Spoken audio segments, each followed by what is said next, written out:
রাধে রাধে। ৩ নম্বর পার্টের সাথে তো আমি খাপের যে পার্টটা তৈরি করেছিলাম, মানে খাপটা ব্লাউজে, সেটা তো সেলাই করে দিয়েছি। এবারে দেখো এখানে বেল্টের পার্ট অর্থাৎ ৪ নম্বর পার্ট যেটা ব্লাউজের ক্ষেত্রে রয়েছে সেটা আমি পিন দিয়ে ভালোভাবে সেট করে নিয়েছি। এইটাও ঠিক সেমভাবে মেন ফেব্রিকের ওপরে মেন ফেব্রিক রেখেছি, আর লাইনিংয়ের দিকটা মানে ভেতরের দিকটাতে লাইনিং রেখেছি। তারপরে সুন্দরভাবে ডবল সেলাই করে দিলাম, আর নিচের মুড়ি বরাবর আরও একটা সেলাই করে দিলাম।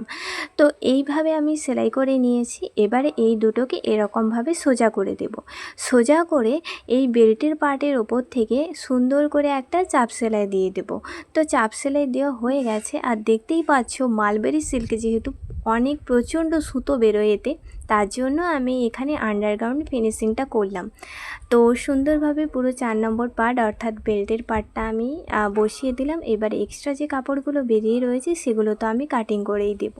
তো কাটিং করে দেওয়া হয়ে গেছে। এবারে দেখো সুন্দর করে ব্লাউজটা তোমাদের সাথে দেখালাম যে পুরো ব্লাউজটা কমপ্লিট হয়ে গেছে, এবং ভেতরের দিকটাও আমি দেখিয়ে দিলাম। তো এরকমভাবে আমি আরও একটা পার্ট রেডি করে নিলাম। রাধে রাধে।